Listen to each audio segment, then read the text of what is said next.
Hello, everyone, and welcome to the Asher Marketing Podcast. Our guest tonight is Kristen Guthrie of Visit Fort Wayne. Kristen, thanks for being with us. Oh, I'm so glad to be here. Well, it has been an interesting year, or I should say the last year, because we're into 2021, and you're in a business that's very dependent upon people being able to go places, so we're going to get into that in just a minute. Sounds good. But one of the things I wanted to address right up front, we had a guest on back late last year, John Feltz, who I know you know really well, and I'm going to put you on the spot because John referred to you as a genius. So the bar is set very high for today's conversation. That tells you more about John and his graciousness than it does about me. I think. Well, John's a great guy, and I'm sure you had a great experience working with him over the years. And one of the things that I appreciate about Visit Fort Wayne is all the good people who are there. I've known many of them over the years, some who are still there, some who have since moved on to other things, but it's a great organization. Oh, yeah.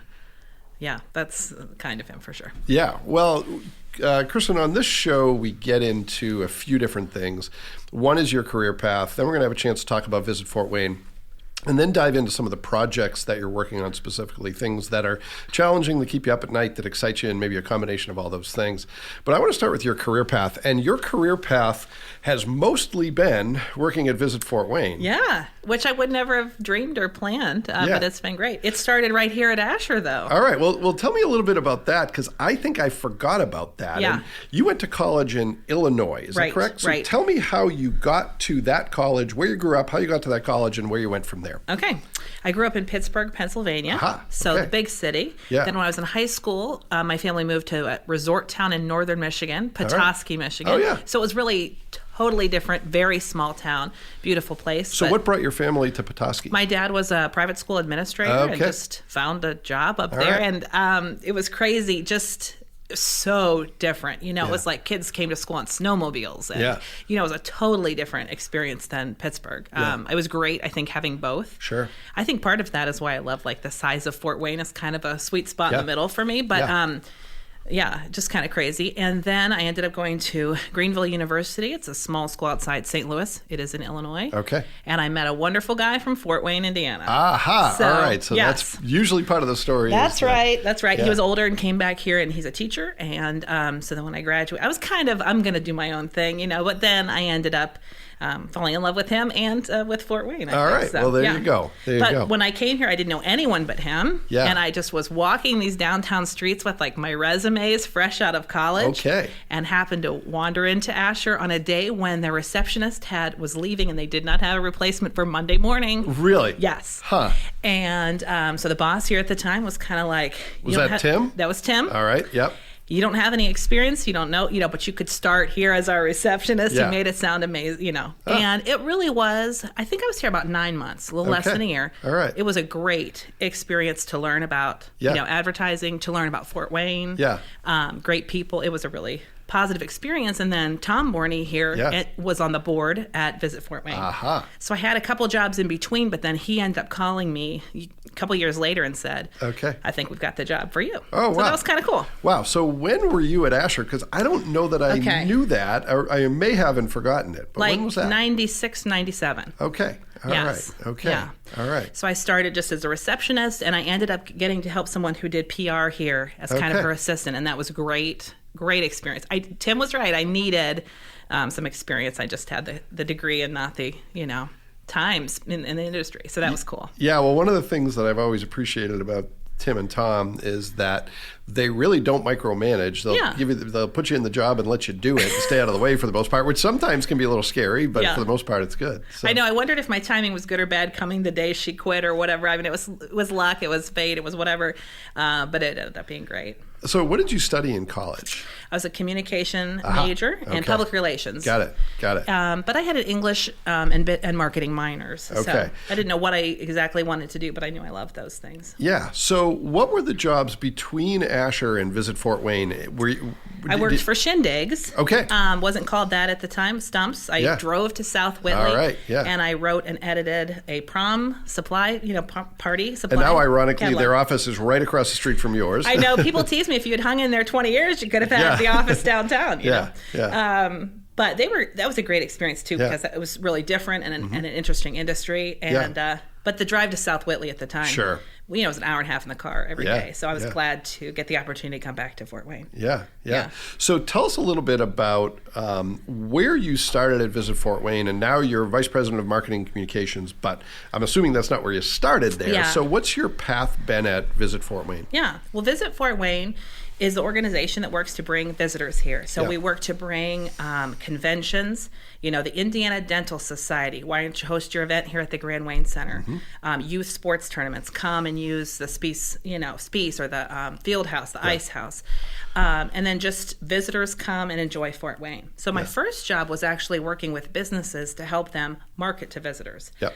So kind of like a membership coordinator, but I would help restaurants and hotels and so forth advertise in our guide, advertise. Our website was brand new, connecting them. And then I started doing more of the tourism development. What are we going to promote?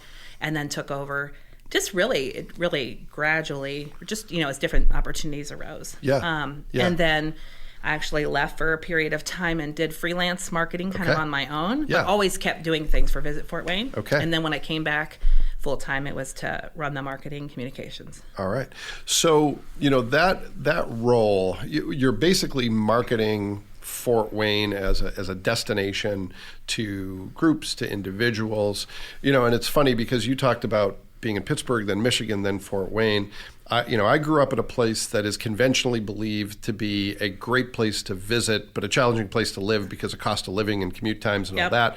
Moved to a place that's conventionally believed to be a great place to live, but not a great place to visit. But I'll say this, now that I've lived in Fort Wayne for 24 years and hosted people visiting, it shows up really well. And I'll admit it's different than it was when I first moved here. So what's that been like watching that evolution over a couple decades? One of the hardest things when we hire someone is that we're marketing a product we don't own. And that is really hard for people to wrap their minds around. So, I'm selling the zoo, but I can't control the experience people have at the zoo. I'm selling the Grand Wayne Center, but I don't run the Grand Wayne Center.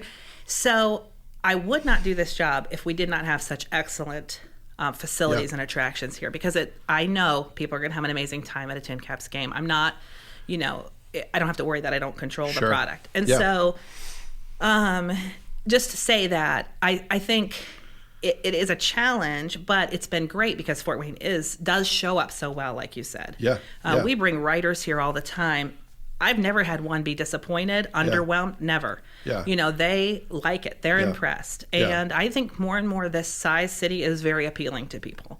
I think the big city is difficult for people and expensive for people, and but they like having the opportunities here. So it's been, it's not as tough as a sell as people might think, but it certainly sells well. Once people see it, once a convention planner sees it, they book it. Easy to get around, affordable, and lots to do. As long as you're willing to work a little bit, I think that's true of anywhere, to understand what's available. There's plenty to do. So let's talk a little bit about the organization Visit Fort Wayne. It's a Convention and Visitors Bureau, but that's not in the name anymore. So can you talk broadly about what Visit Fort Wayne does? And then there's a couple other things I'm interested in, but let's start there. How do you describe Visit Fort Wayne broadly to folks when they ask you? It is hard to understand.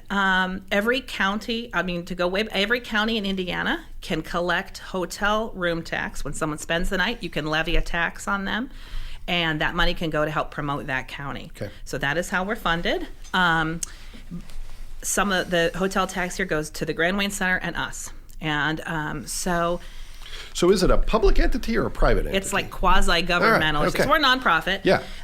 It's nice because it's a secure funding stream. Not maybe so much in a pandemic. We can talk about that. But so then we are to promote that. So we decide as a community what are the reasons we want to attract visitors here. So we're going to build a convention center. We're going to have the Coliseum.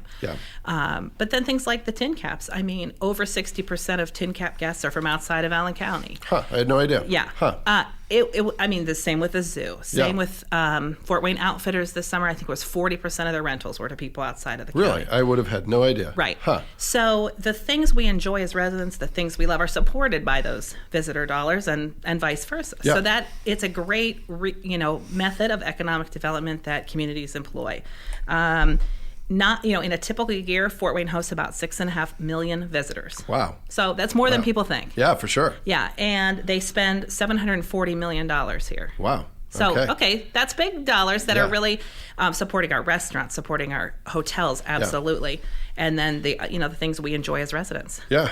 So tell me a little bit about the team of folks who work at Visit Fort Wayne. Again, I have the pleasure of knowing a few of them, but I think it's a bigger organization than most people understand. And tell me what the makeup of the team is and why it's such a sizable organization. That's great. We have 12 to 14 people, and we have three distinct departments. One is a sales team, and they use traditional sales efforts to bring those large groups here. Yep. So we can talk about like the NCAA. Yeah. But if you want to host an NCAA event, you have to put in a bid. You have to, it's a really formal, involved process. So we have people that put together those bids and try to bring that business to our community. Yep.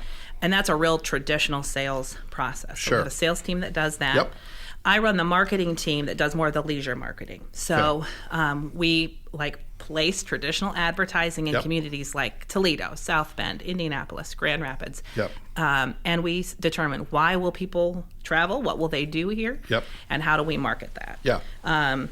Which, sometimes when, you have the opportunity we had in 2020, we threw out a whole thing and started over again with, okay, now we need to think about safe experiences, outdoor experiences. So it's kind of, it's interesting how you can do that. And we can also find niche things to promote, like the Genealogy Center in Fort Wayne. People come from all over the country, all over the world to do their research. Is it still true that it's the second largest genealogy center in the world? In the world, yes. Salt Lake is the largest, but it's not all public. So we're the largest public or the second largest, and we work beautifully with the people in Salt Lake. It's pretty cool. So genealogists come here every day, So it can be all sorts of things that people travel for. So we do basically the social media, the marketing, the advertising of our community as a destination for whatever reason people might visit for. Sure. And you mentioned writers, and that's travel writers who are, really sharing the experience of visiting a given city to the readers of a publication or a blog, and hoping that sparks someone's interest and they come here and spend some money. People love when we're on the top 20 cities to visit list. That doesn't just happen. We, Jessa, who works with me, talks every single day to publications and writers and websites and bloggers to get them to cover Fort Wayne, to get them to include Fort Wayne in their lists. And we've been really successful with that. We host writers here all the time. Sometimes in groups they come to do like a group tour. Sometimes they come individually. But, that is a really concentrated, time-consuming effort, but it's super valuable. Something like the Bradley, the new hotel opening, that is a great opportunity for, there's a lot of travel and luxury and different publications and websites who are going to want to cover that. So we're trying to make sure they cover that, but not only the hotel, but the community. And why people should travel to enjoy the hotel, but all the other things they can do. So you mentioned a couple departments. I want to make sure I don't miss one. We talked about group and, sort of the traditional sales. We talked about the marketing side for the leisure travel. What's the third piece of the puzzle? We also run the Visitor Center. And so that is a, great gift shop now with Fort Wayne items, and people love that, and our residents enjoy that. That operates our calendar of events that is the front door to welcome people to our community. And it's a lot of people moving to Fort Wayne. And we're glad to do that for everyone. And then, of course, the kind of the admin people as well. So I know it's hard for you to choose favorites, but what are some of the destinations that are most popular for leisure travelers, for groups? What's the stuff that really showcases Fort Wayne the best, or that at least gets the most traffic? Some are probably obvious. I would guess the zoo is one of them, but you're the expert, I'm not. What are some of the things that drive? The zoo is definitely. And they have such incredible word of mouth that people know and love and respect this zoo. And it is a reason people travel here for sure. So we promote the zoo very heavily, but also we love to say, don't just come and do the zoo, spend the night, and here's other things you can do. Use it as an anchor for sure. But this summer we had to talk about pivot, really relook at things. And we really were so thankful with the timing of Promenade Park to be able to use some of those beautiful images to say Fort Wayne has outdoor opportunities and get on the rivers. And all of those kind of things. And people really responded to that too. That was what they were looking for. They wanted a drivable destination. We had some opportunities there. Yeah. Our job, we work hand in hand with those hotels. Yep. And so whatever we can do, we want people to spend the night. Yeah, sure. Because of course they spend more money and need gas and food and all that good stuff. Yeah. So we look to always extend those trips. So you're generally looking at places that are a drive to Fort Wayne, not a flight. We've got a great airport, but your sweet spot is people who are in one of those cities that's a few hours away, far enough away for people to get away from home, spend the night, spend some money here, but not so far that they're spending a couple weeks. Right. For groups, certainly many groups fly into Fort Wayne and they, of course, have a great experience. But yes, for the leisure travel, that sweet spot, we don't start advertising till at least 50 miles outside of Fort Wayne. Mm-hmm. We love people in Huntington, but they know Fort Wayne. They're going to come and they'll head back home. Yeah. So that we usually start spending our money at least 50 miles to about 200. Yeah. Looking for people who can and especially this year that was what people were looking for. What can we just drive and stay safely and so forth. Sure. So let's talk about the pandemic because that's obviously changed things dramatically. And our work in some respects bumps up against each other because I'm on the Trails board, and Trails has seen just a boom in activity because it's an outdoor asset and because people are discovering it and understanding how they can spend their discretionary time well on the trails without getting into any danger. When did Visit Fort Wayne realize that everything was changing, and how did you adapt? How quickly did you adapt? What did you do differently, and what does that look like moving forward? I feel a little chilled when you say that because it was a grim week in that the week following we were going to host the NCAA Women's D1. Yeah. And to get a Division I basketball event in Fort Wayne was a goal of the Coliseums and ours forever. Yeah. So we were very proud, very excited, and we hosted a women in sports breakfast. I can't remember the date of the morning, but in early March, and it was beautiful. It was like to kick it off. It was an awesome event, and we started getting notifications there that NCAA was going to cancel their events, and that was like inconceivable. Because we were going to host the D1 women's and then D3 men's championship a week after that. So it was literally a week after 2 years of work. And that was very difficult for the team. And really it was like 2 years of work was thrown away. And there was a lot bigger things going on. I think people kept perspective. But that was devastating. Just overwhelming. And then we had also kind of placed all our summer plans, and it was like, okay, well, it was a neat opportunity because I think what we love is kind of agility. And, that's been something I've enjoyed in my career, but this was too much opportunity. So it was hard. But so that was really, that day I just remember we could not believe it because they first said no fans, which was devastating. And then it just, no, we're not holding this event at all. So that was difficult. Looking forward to this year, we will be hosting the D3 men again in March. They have really confirmed that. I don't know if fans will be there or not. Sure. And we're hosting that through 2026. Okay. So they awarded us additional years. Yeah.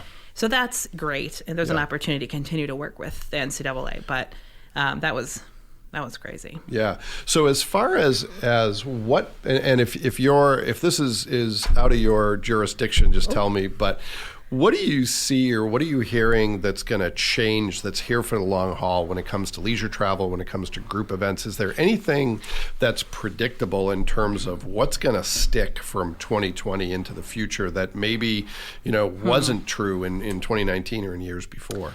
I don't know. Experts in our field don't know. Yeah. I will say a few things. In 2020, we were able to host quite a bit of youth sports outdoors, things we've never hosted before. Lacrosse, we weren't lacrosse experts prior to this summer. We were able to host some outdoor and safely. There are quite a few youth sports. An inline skating tournament came here. Our health department has been great about working to make things work safely for some of these events. I think that will continue to be a way that Fort Wayne prospers with youth sports. I think meetings are going to change dramatically, but I have seen the Grand Wayne pivot beautifully. For example, next week they have a convention. It was supposed to be a huge convention. They're going to do half in person, half virtual, hybrid.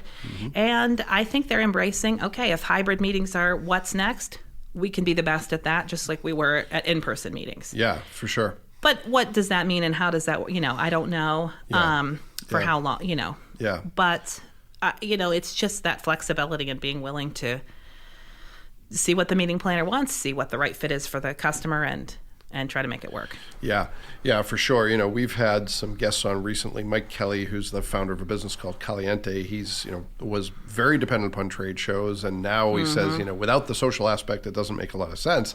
But what that reveals is the desire to get back to the social aspect. So the virtual world doesn't always do the job.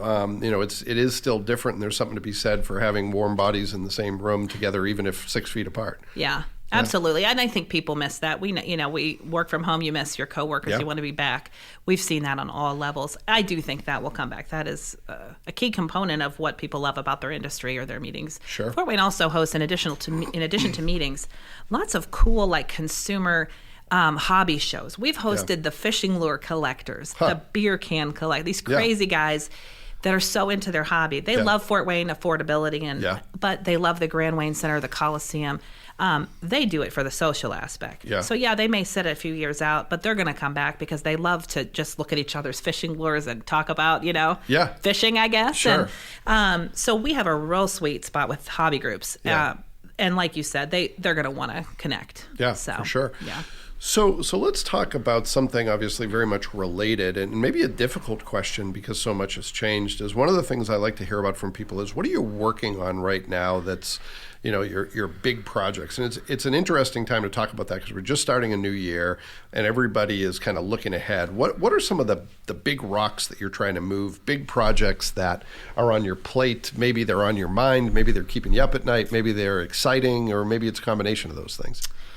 Yeah, we have had the opportunity to create events or programs, that we think the community needs. Yeah. Like I mentioned, a community calendar. There was a lot of cry for that, and we said, we'll take care of and solve that, and came up with currentfortwayne.com. So is that a partnership, or is that proprietary to Visit Fort Wayne? Proprietary to Visit Fort Wayne. Okay. But that system actually feeds 9 community calendars. All right. The Downtown Improvement District, Arts United, us, Community Foundation. There are many. So how does it work? What's the bone structure of that, if you will? It uses our software. We have an amazing calendar software that then can take every single community event, and then those sub-calendars can choose the categories they want. Okay. So anything held downtown, that'll go to the DID calendar. Okay. Anything that's arts-related, that will feed to the Arts United calendar. Okay. So things like that. What I love about my job is we've had the freedom, the flexibility to just say, let's solve that problem.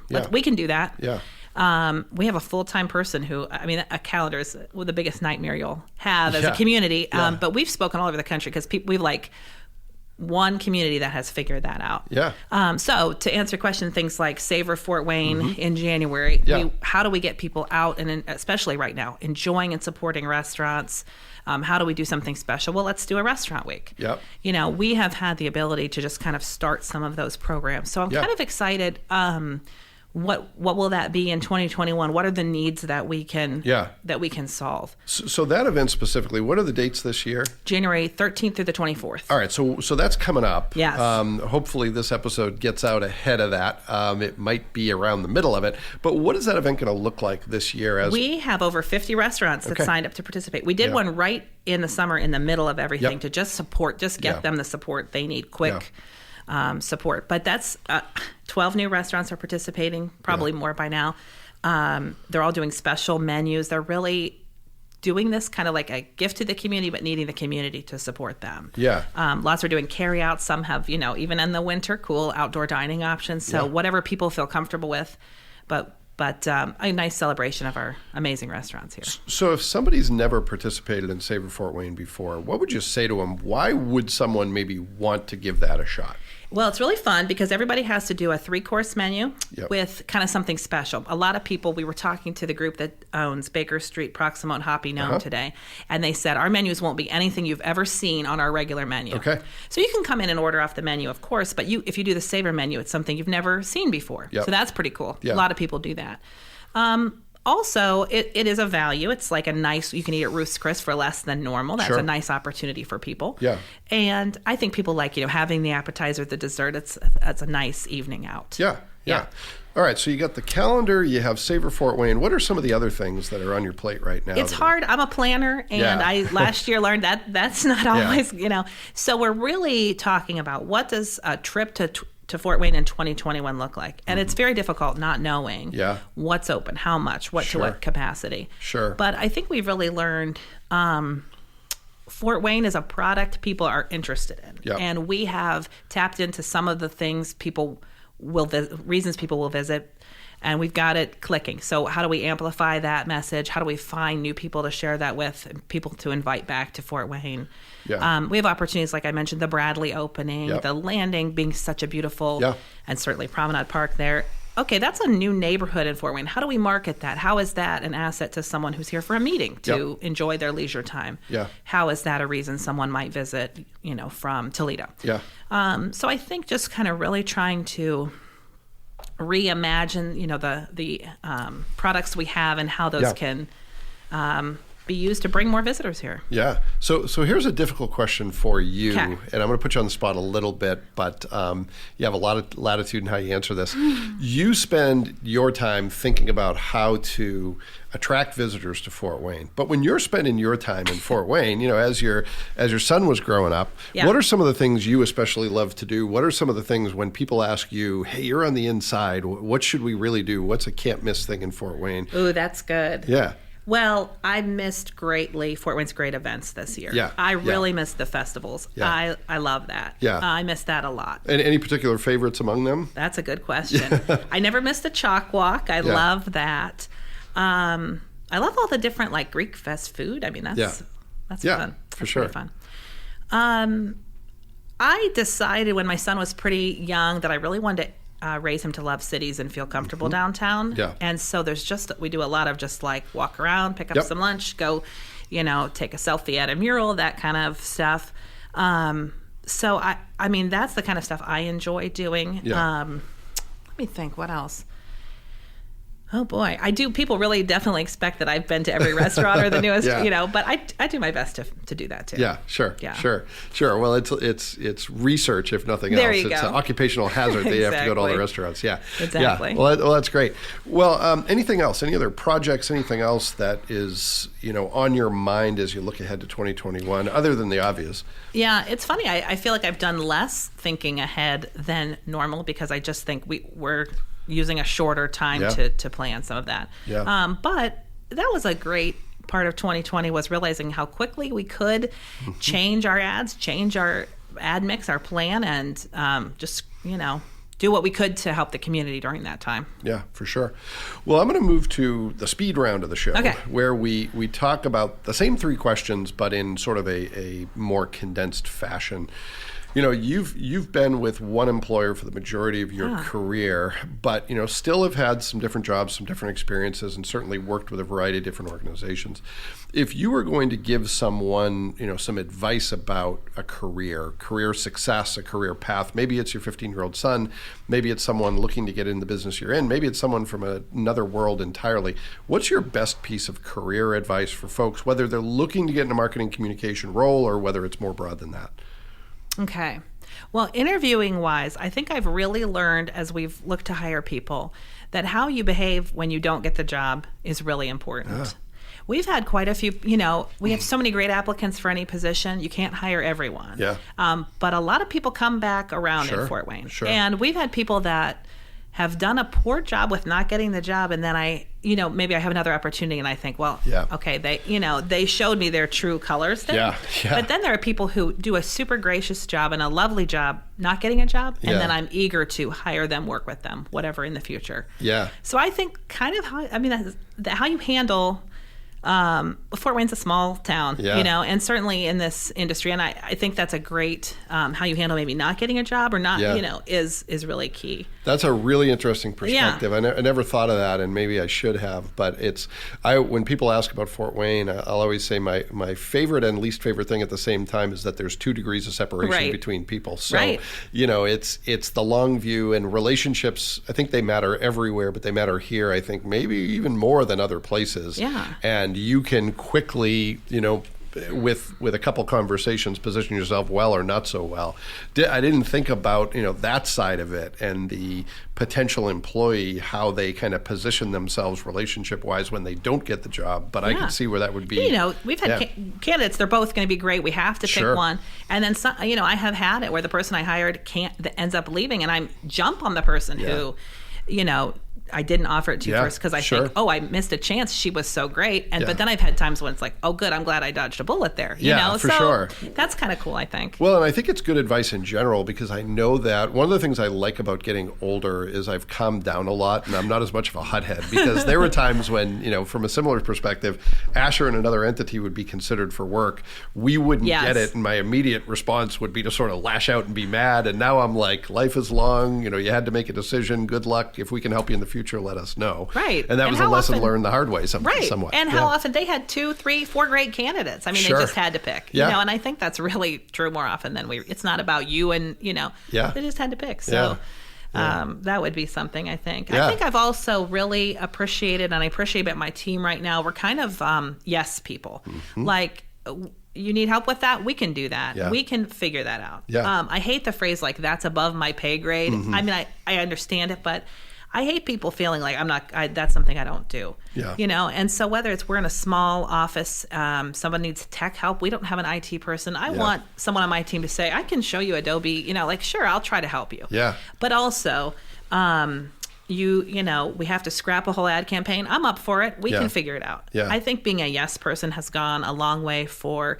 my team's success, that we kind of are all in the mindset of like, we can do that. We'll figure that out. Yeah. Well, I think that's very much top down too, and I've seen that in my my admittedly limited experience. But with whether it's you or John Feltz or Dan O'Connell or Emily, all the folks there just really service oriented, super good people who are looking always to make it better. Yeah, and it's kind of like they're going to do everything within their power to get it done, which is a great culture to have, if you will. Yeah. And I love that. And I think that's what we teach in our visitor center. No matter what question that people are asking, we can Google that. We can find out. Yeah. We are here to help. And I think that serves me well, that attitude. I think that serves our team well, to just be yes people, and just like, let's do it. Let's go for it. Yeah. All right. So second quick hit question. If somebody stopped you on the street who wasn't aware of Visit Fort Wayne, and you had to, in a nutshell, say, here's who we are and what we do, what would you say?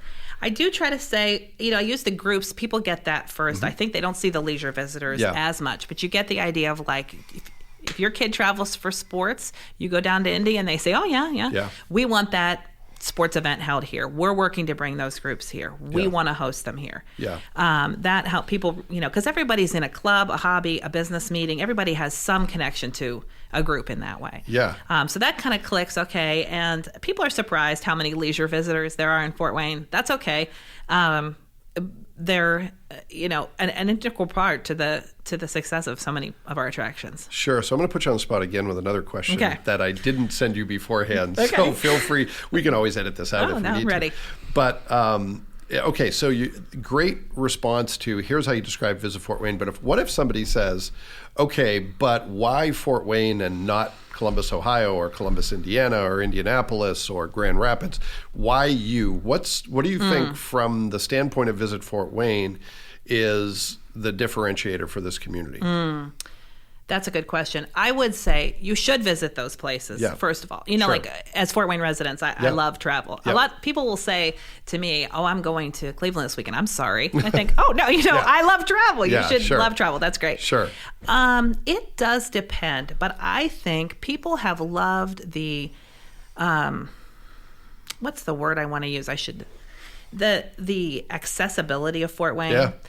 We did an advertising campaign discovery thing years ago, and the thing people kept saying that we could not use as a slogan was like, Fort Wayne is easy. Yeah. We don't want to say that, but that people love that. Yeah.